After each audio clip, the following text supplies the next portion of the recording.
How would you like a 15% discount to my daily email, the stack of stuff, the show notes, discounts to the conference, all of that? All you need to do is text the word show to 33777. You'll get the annual subscription with a 15% discount to my daily email. You'll get the stack of stuff, the links to the show notes, discounts to the conference, and so much more. All you have to do is text the word show, SHOW, to 33777. Text show to 33777.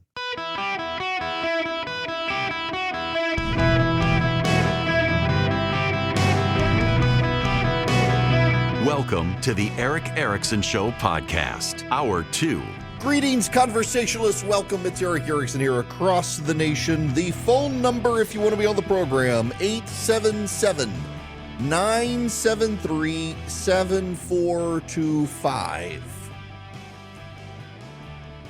We need to talk about what happened at Joel Osteen's church.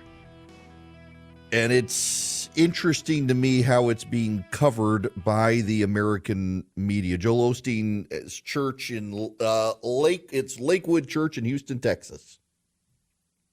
Let me read you the headline that ABC News says. This is the actual headline of the story at ABC News. Free Palestine written on gun in shooting at Lakewood Church, but motive a mystery. This is a paragraph at CNN. The shooter used an AR-15 that had Free Palestine written on it, according to a federal law enforcement source. Investigators are trying to determine whether she was politically motivated or a disturbed individual, the source said. Now, this is a situation where two good guys with guns stopped the bad guy. The woman entered the church accompanied by a child between 4 to 5 years old and began to open fire. Two off-duty officers were present, a 28-year-old Houston police officer and a 38-year-old agent with the Texas Alcoholic Beverage Commission, both with less than 5 years of service. The two officers immediately engaged the shooter, and she was struck. It appears in the process one of the child was struck. A man appears to have been shot in the leg. The shooter threatened that she had a bomb, but they could not find one. She was also spraying some type of substance on the ground. Authorities were conducting a search of the facility.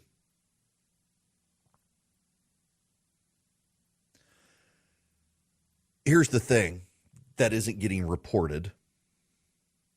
The shooter, they're referring to her as a woman. She identified as a he. Notice how that's not in the coverage. It's not in the coverage. This is a woman who, listen, can we just acknowledge that generally speaking, when you go into a church to shoot it up, you may have political motives, but you are also deranged. What's happening in this case is the media is working very hard to try to make sure that this isn't being tied to the situation in Israel, despite the fact that the woman wrote Free Palestine on her gun. Seems the political motivation is there for all to see, but the media chooses not to see it. It's very much the same situation with the Joe Biden issue, where it is clear for all to see that Joe Biden is not in his right mind, and yet they don't want you to talk about it. They don't want you to see it. They don't want you to recognize it. And yet it is an emperor has no clothes moment for the Biden administration, that all of us, if you can see, if you can hear, you can recognize there's something up with Joe Biden, and yet the media wants you to dismiss it in the same way with the shooter. The woman writes Free Palestine on her AR-15. She identifies as a he. and goes into this place with a 4 or 5-year-old and tries to shoot up the place, and is stopped. Now, notice how the lack of media coverage. The lack of media coverage is twofold. One, there's not a casualty list other than the shooter. If multiple people were killed by the shooter, there would be more media coverage, but it would still be far less than if it was someone perceived to be a right-winger shooting up the place, because this is a left-wing, Free Palestine, Hamas-supporting transgender activist. They're downplaying the coverage. Of course they're downplaying the coverage. It's what they do. When someone on the left is a mass shooter, the media shuts up as quickly as possible. Look at Audrey Hale, the shooter at Covenant in Nashville, transgender, identified as a man. They refused to use her male pronouns. They danced over the fact that she was trans and possibly using testosterone or other drugs that could cause all sorts of mental issues. They wanted to downplay that. They had no curiosity about the manifesto, none whatsoever, till it was leaked by Steven Crowder, and then they attacked him instead of actually covering what was in the manifesto. That they wanted to downplay it as much as possible. They did not want to amplify a left-wing shooter. Now we have this. But more disturbing and directly connected to it is the Free Palestine written on the gun. If you are outraged at what is happening in Israel right now, your outrage should be with Hamas. Israel wouldn't be doing what it is doing but for what Hamas did to Israel on October 7th. How quickly we can forget. Tucker Carlson is at some global summit saying the United States should be pressing for a ceasefire in Gaza. No, the hell we shouldn't. We should be pressing for the elimination of Hamas. Hamas is a terrorist organization that has killed thousands of people and brought tyranny to Gaza. Every single person who is dead is a result of what Hamas did. You know, the reality is that Israel spends a lot of time notifying people where attacks are coming. Israel has been trying to evacuate Rafah. The city of Rafah in southern Gaza has a massive number of people, including many people who fled there when Israel invaded the northern part of the Gaza Strip. They all moved south there along the Egyptian border. It's a massive area. And now Israel is moving into that area, and they've been trying to evacuate the people. They've notified the people of what was coming. They've notified the people of where they needed to go. They notified the people to get out of the way.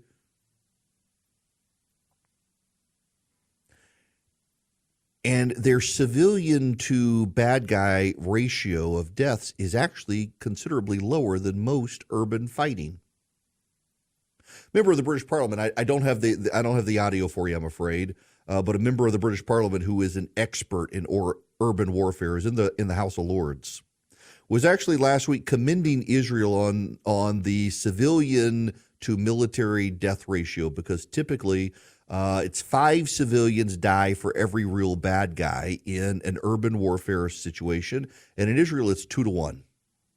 Still more civilians than Hamas operatives being killed, but typically in an urban street fighting scenario, the civilian casualty rate is massively higher.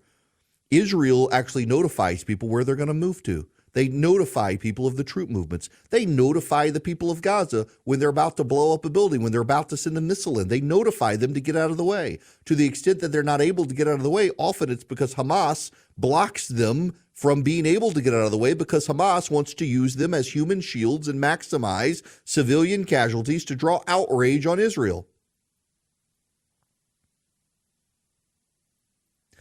The American military, or the American press corps rather, takes a disdainful approach to covering the American military, takes an even more disdainful approach to covering the Israeli military. The Washington Post, for all intents and purposes, is controlled by a bunch of Hamas apologists.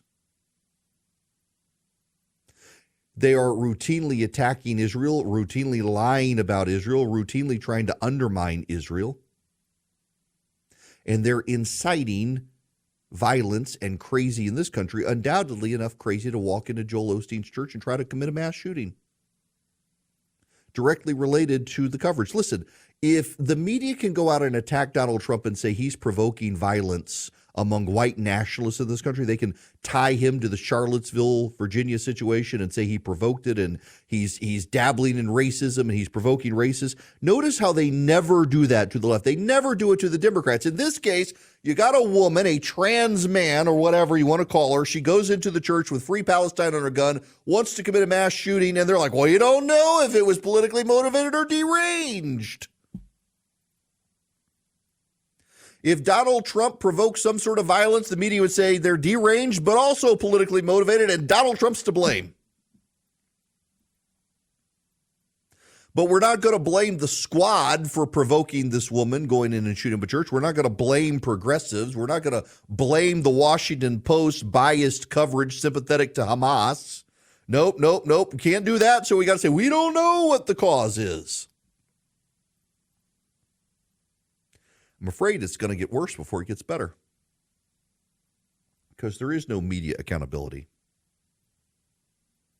There's no media accountability. There is no willingness to speak truthfully, and the truth is very straightforward.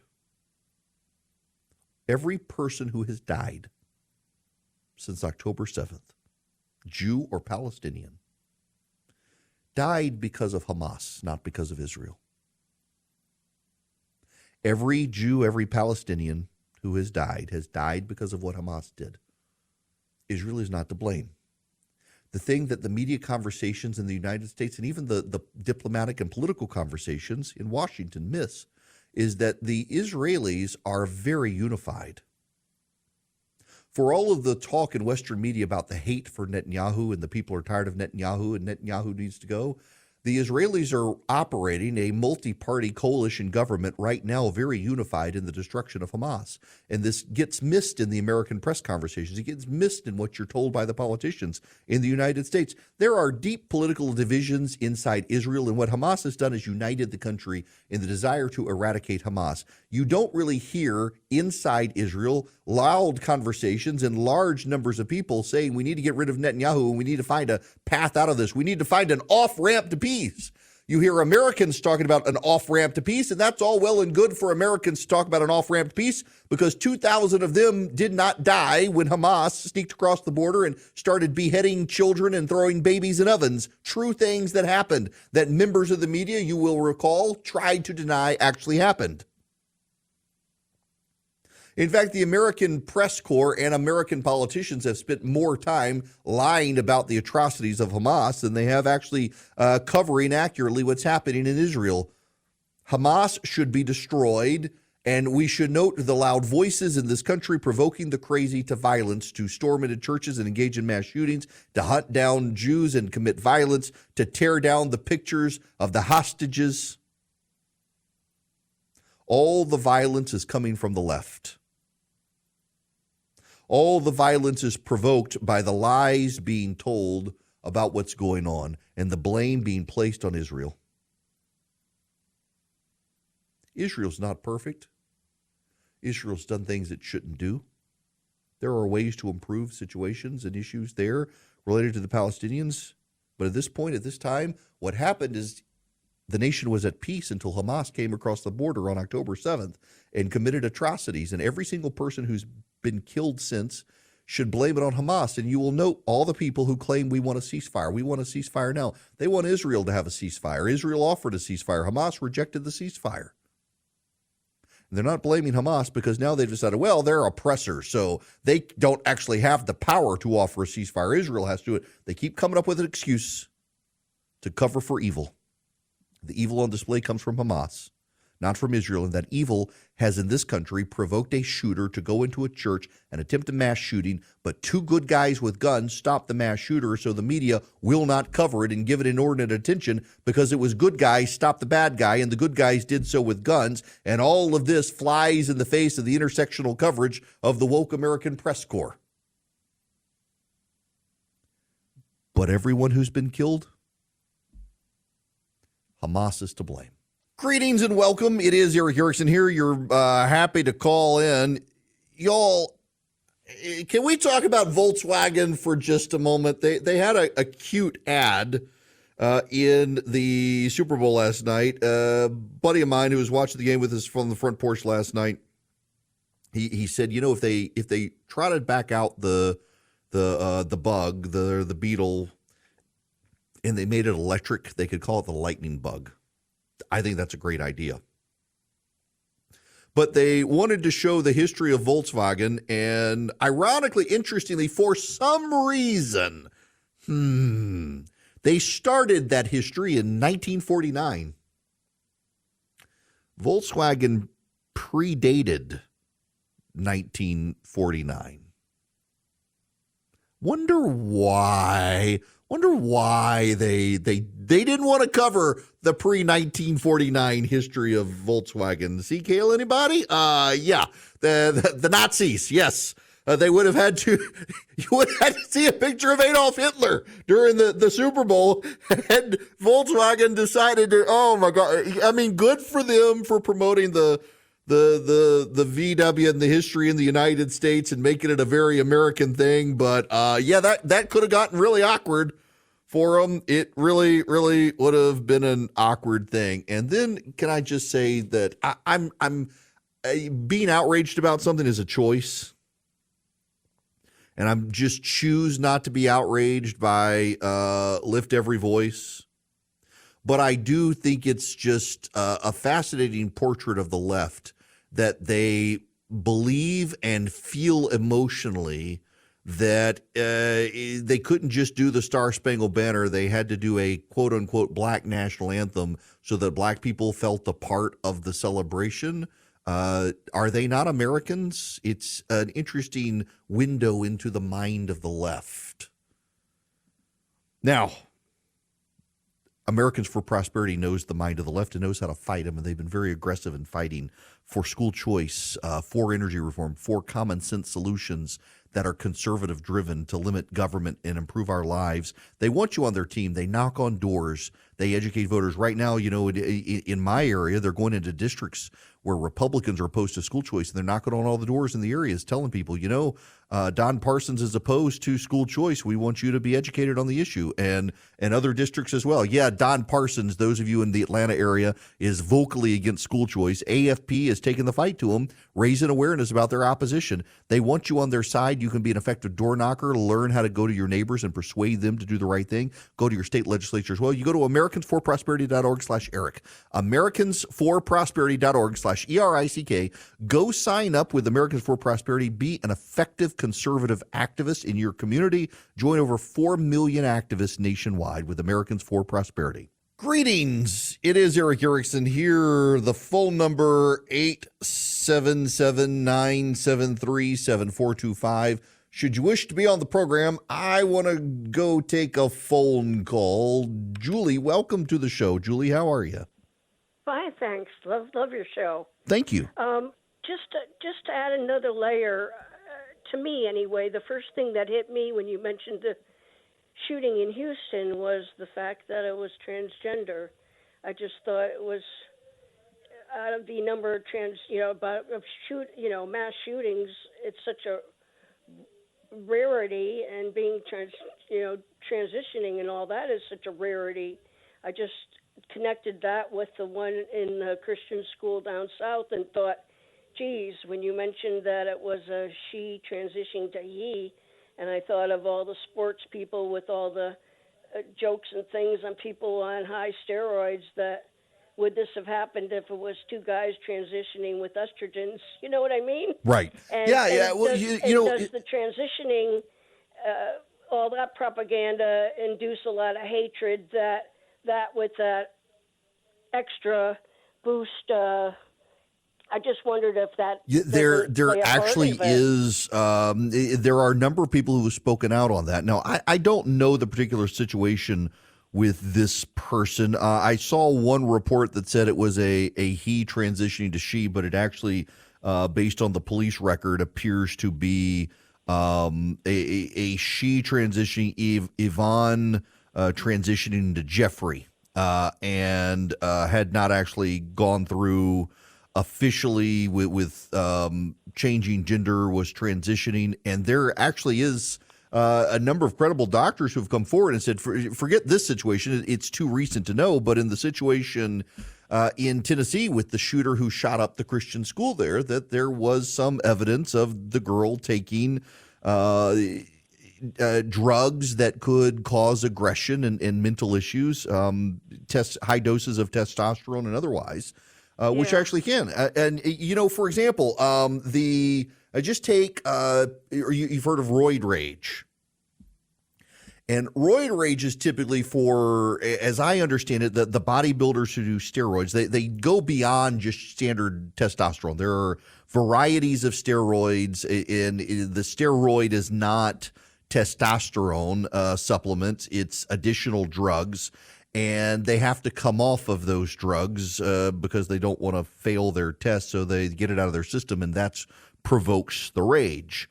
It's kind of the coming off, weaning them off provokes the rage. But, however, there is ample evidence now that in the transgender community, when people are transitioning, particularly it's women transitioning to be men, they're on such high doses of testosterone that it alters their mood patterns, their emotions, and can bring on rage and other issues. And there are credible people, credible doctors who have suggested this could play a role. But of course, the media, by and large, doesn't want to cover those things and raise questions about those who decide to transition.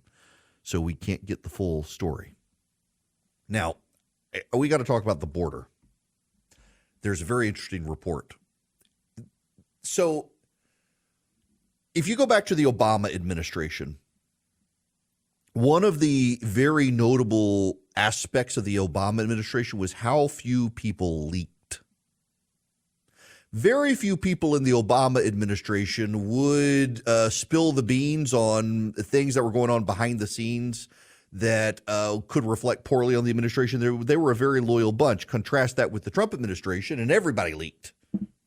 It was very fractured, the Trump administration was. There is now a story in the left-wing Axios about how Biden, quote unquote, botched the border. This comes as Democrats have said they intend to campaign on the allegations that Donald Trump botched the border. Aboard Air Force One en route to tour the southern border in January 2023, President Biden sat at the head of his conference table and exploded with fury. The president lit into his team, which included then Deputy Chief of Staff Jen O'Malley Dillon, Homeland Security Advisor Liz Sherwood Randall, and other immigration officials. He demanded obscure immigration data points and vented when his staff didn't have them handy. The previously unreported meeting, recounted to Axios by three people familiar with the events, is emblematic of the Biden administration's struggle with the border crisis during the past 3 years. Infighting, blame shifting, and indecision. Biden's fury subsided, and aides scrambled for the information he wanted. People in the meeting later told others in frustration that his winding process and irritability were making it more difficult to reach decisions about the border. The White House countered the meeting was productive. Spokesperson Andrew Bates told Axios that, quote, multiple firsthand participants in the meeting refute this description of the tone and outcome of a conversation on the specifics of this complex issue. It's notable they're throwing the boss under the bus again when it comes to immigration. Susan Rice referred to the Health and Human Services Secretary, Becerra, who had been the Attorney General of California after Kamala Harris, as used the B word and the A word, and also called him an idiot. Wow. Vice President Harris's team tried to avoid any culpability, saying that her responsibilities, quote unquote, began and ended with root causes in the Northern Triangle countries in Mexico.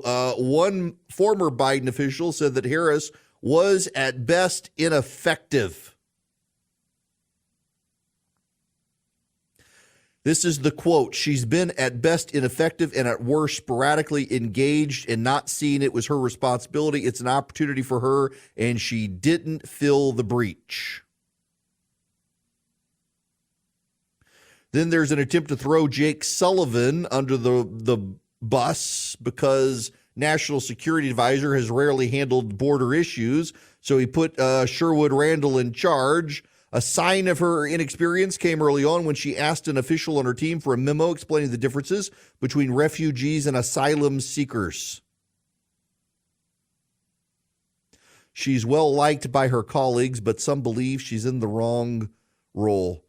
Alejandro Mayorkas disagreed with Joe Biden's 100-day halt on deportations, pushed the president to do more. This, by the way, is one of the things I've heard behind the scenes with Republicans, is that Mayorkas is actually behind the scenes way better and more honest with them, that in public he is a Biden loyalist, and in private he's willing to criticize them. In fact, White House officials limited and pushed against having Mayorkas on television until a few months ago, and sought to downplay issues because they're just not sure whether or not Mayorkas would be helpful to them.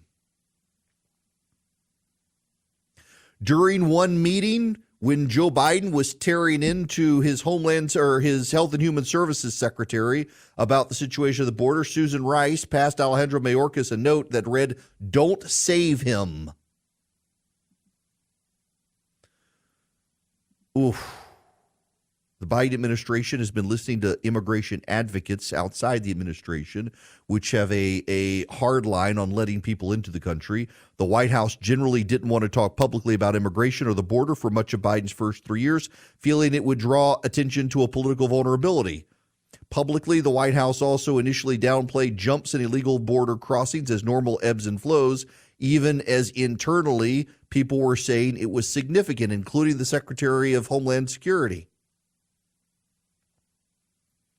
So there were a couple of things going on, and my impression of the story is, one, this is part of it. The backbiting is really beginning within this administration in a way it never happened with the Obama administration. People on the Biden administration are turning on each other looking for scapegoats, and notably, one of the people who is becoming a scapegoat is Joe Biden himself. They're blaming him.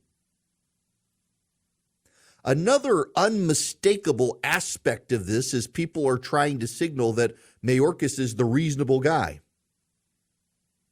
Now, again, I don't expect you to believe it. I really don't, but I do want to explain it to you. The number of people in Congress who have said to me essentially that behind the scenes, Mayorkas is far more reasonable than he appears in public. He is far less of a team player and far more open to criticism of the Biden administration and what's happening at the border than he is in public. And that at one point he told them, if you get rid of me, the next guy is going to be far more progressive. It doesn't matter at this point. They're going to impeach him.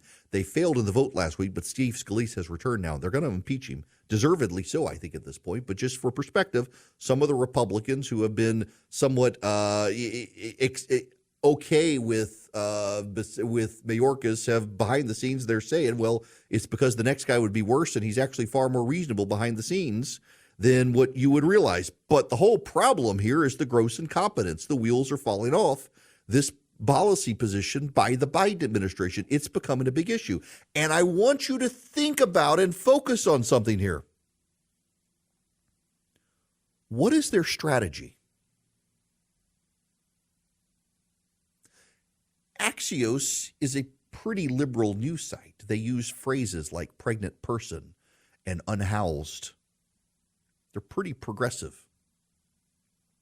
And Axios has a deep dive story on the Biden administration. They're at each other's throats. They don't know what to do. They've been advised by progressives on the outside who have alienated them from where the American public is. They're stabbing each other in the back. They're blaming Joe Biden. They're blaming the Secretary of Housing and Urban Development or Health and Human Services, rather. They're blaming Kamala Harris as ineffective. They're blaming the actual deputy national security advisor who's in charge of it as being overwhelmed by her job. They're blaming each other. They're blaming everybody else. What were they going to do? They were going to blame Donald Trump. The Biden administration is right now in the pages of Axios online, attacking each other, stabbing each other in the back, descending into argument against each other over their handling of immigration and the border. And their strategy was going to be to blame Donald Trump, that Donald Trump scuttled a bipartisan Senate deal, so Donald Trump was to blame. Donald Trump doesn't want to solve the problem because Donald Trump wants the issue in politics. And they can't even execute on that because they're so busy blaming each other for all the problems. It's actually remarkable to see. They're blaming each other. They're attacking each other. It's very funny to see them do this. It's very funny to watch the Biden team savage each other. They can't even keep their eye on Trump. They cannot focus on blaming Donald Trump because the truth is coming out. They're blaming each other. They've been incompetent the whole time. They made the problem worse. They chose to ignore it for 3 years. They were afraid it could highlight a political liability for Joe Biden. And remarkably, knowing it was a political liability for 3 years, they didn't try to come up with a solution. And we now know from this reporting, they didn't come up with a solution because they were being advised by progressive activists. And in being advised by progressive activists, they wanted more people crossing the border. And in fact, the Secretary of Homeland Security advised Joe Biden not to pause deportations. And Joe Biden, on the advice of the progressive activists, chose to ignore his Homeland Security Secretary and listen to the progressives instead. Joe Biden, in fact, is to blame for the problems, including putting Kamala Harris in charge of it. And his administration can no longer keep their mouths shut. This is what we have to look forward to by the Democrats on the way to November. And Democrats outside the administration notice it, that the wheels are starting to come off. There's no unity left. And that helps Donald Trump. This issue helps Donald Trump. And they all know it does. Now, I want to help you, and I want to refer you to my bank, Old Glory Bank. OldGloryBank.com. In less than 8 minutes, you can get a bank account with Old Glory Bank. I have an account with Old Glory Bank. I've got my kids set up with them. My kids get cash, and we can take it to – there are 85,000 retail locations around the country. We can go to drop off the cash, and it gets credited into their account. So they don't have physical banking branch locations where I am, but we can still take care of putting cash in their accounts. It's fantastic. It works. They've got great online bill pay apps. They've got great apps for budgeting. They've got a great online system. You can do checking and savings accounts, and absolutely no fees whatsoever. You can even do loans with them, VA, FHA, conventional. They're a real bank, and they want your business, and they're a conservative banking institution that is focused on helping conservatives, particularly like gun owners and gun stores and places like that are getting debanked by left-wing groups. You'll never get debanked. They share your values. They are conservatives. They want your business. You can get an account with them in 8 minutes or less. Just go to oldglorybank.com. Terms and conditions apply. Member FDIC, equal housing lender, oldglorybank.com. It really is my bank. It can be yours too. Hello there. Welcome. It is Eric Erickson here. Well, the New York Times has asked a neuroscientist to write a guest essay. Here's the headline. I'm a neuroscientist. We're thinking about Biden's memory and age in the wrong way. Special counsel Robert Hur's report, in which he declined to prosecute the president for his handling of classified documents, included a much-debated assessment of Mr. Biden's cognitive abilities. As an expert on memory, I can assure you everyone forgets. It's normal to be more forgetful as you age. Broadly speaking, memory functions begin to decline in our 30s and continue to fade into old age. However, age in and of itself doesn't indicate the presence of memory deficits that would affect an individual's ability to perform. Blah, blah, blah, blah, blah, blah, blah. I can't speak to the cognitive status of any of the presidential candidates, but I can say that rather than focusing on candidates' ages per se, we should consider whether they have the capabilities to do the job. Public perception of a person's cognitive state is often determined by superficial factors. Memory is surely relevant, but other characteristics such as knowledge of relevant facts and emotional regulation are likely to be of equal or greater importance. Except we got this Axios report that the president is prone to outbursts and temper tantrums. Wow. They're doing everything they can, except this is, let's see, first they have a conversation between Gail Collins and Brett Stevens about this is not the way Team Biden drew it up. Then they have Doug Susnick, who was an advisor to Bill Clinton, saying Biden can't count on Trump's unpopularity anymore. Then they've got the David French piece, yes, Biden's age matters. And then they've got the Maureen Dowd piece, Mr. President ditched the stealth about health. I mean, bombarding him. When we come back, I actually want to spend time with you on this. What would it take to get Joe Biden out of the race? What does it look like if Joe Biden decides to get out of the race? What would happen on the Democratic side? There's growing evidence, panic among Democrats that he needs to get out of the race, but there's no real willingness at this moment to pull the trigger. But what could be happening behind the scenes, and how would they proceed down this path? Would it lead to Michelle Obama or others? I'll analyze it for you based on the rules of the Democratic National Committee and their convention, the precedents at play. I got some answers for you to questions y'all are all asking yourselves.